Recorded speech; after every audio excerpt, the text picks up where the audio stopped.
India Pak സംഘർഷത്തെ തുടർന്ന് മാറ്റിവെച്ച IPL മത്സരങ്ങൾ ഈ മാസം 16-ന് പുനരാരംഭിക്കുമെന്ന വിവരം വരുന്നു.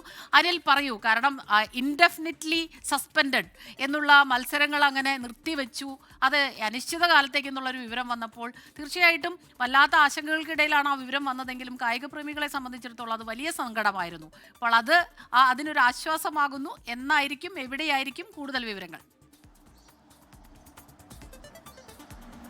തീർച്ചയായും ഈ പറഞ്ഞതുപോലെ ഇൻഡെഫിനറ്റ്ലി എന്ന വാക്ക് ഉപയോഗിച്ചുകൊണ്ട് തന്നെ ഒരുപക്ഷെ ഈ സീസണിൽ എപ്പോൾ നടക്കും എന്ന പോലും അറിയില്ല. കാരണം ഇന്ത്യക്ക് തൊട്ടടുത്ത് തന്നെ ഇംഗ്ലണ്ട് പര്യടനമുണ്ട്. അതിനായി ഇന്ത്യ A ടീമിന് മെയ് 25-നാണ് പോകേണ്ടത്. അതായത് IPL നേരത്തെ പ്രകാരമുള്ള ഫൈനൽ ദിവസത്തിന് അത് കഴിയുന്ന ആ ദിവസം തന്നെ ഇന്ത്യയുടെ A ടീം പുറപ്പെടും. ഈ ടീമിൻ്റെ ഭാഗമായി പല സീനിയർ താരങ്ങളും ഉണ്ടാവുമെന്നാണ് അറിയാൻ കഴിഞ്ഞത്. അപ്പോൾ ഇന്ത്യക്ക് ഒരു ടൈറ്റ് ഷെഡ്യൂളാണ് വരുന്നത്. അപ്പോൾ ഈ ഇൻഡെഫിനറ്റ്ലി എന്ന വാക്ക് ഉപയോഗിച്ചതോടെ തന്നെ ഒരുപക്ഷെ ഇനി IPL-ന്റെ റിമൈൻഡർ ഭാഗങ്ങൾ അടുത്ത ഒരുപക്ഷെ മാസങ്ങളിലൊന്നും നടക്കാതെ ഏഷ്യ കപ്പിന് വേണ്ടി മാറ്റിവെച്ചിരിക്കുന്ന ആ ഒരു പോർഷനിൽ നടക്കുമോ എന്ന തരത്തിലൊക്കെ തന്നെ സംശയമുണ്ടായിരുന്നു. അപ്പോൾ ഈ ഒരു ബ്രേക്ക് വന്ന് തന്നെ ഈ മത്സരത്തിന് വലിയ രീതിയിൽ അതിൻ്റെ ആസ്വാദനത്തെ വലിയ രീതിയിൽ ബാധിക്കുമെന്ന കാര്യത്തിൽ ഒരു തർക്കവുമില്ല. പക്ഷേ ഇപ്പോൾ അതിർത്തിയിൽ ആ സംഘർഷത്തിനൊക്കെ തന്നെ കുറവ് വന്നപ്പോൾ, അല്ലെങ്കിൽ അത് അവസാനിപ്പിച്ചപ്പോൾ തന്നെ ഇപ്പോൾ എന്തായാലും ആ മത്സരങ്ങൾ വൈകാതെ തന്നെ തുടങ്ങുമെന്നാണ് ഇപ്പോൾ പുറത്തു വരുന്ന റിപ്പോർട്ടുകൾ.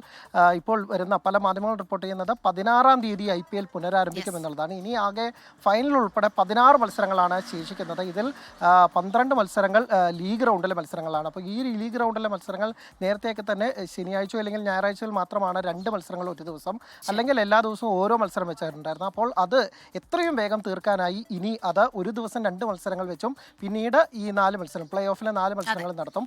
മെയ് 30-നായിരിക്കും ഫൈനൽ മത്സരം. നേരത്തെ 3 വേദികളിലാക്കി ചുരുക്കി മെയ് 16-നാകും മത്സരങ്ങൾ ആരംഭിക്കുക. അനിൽ വാസുദേവാണ് വിവരങ്ങളുമായി നമുക്കൊപ്പം ചേർന്നത്.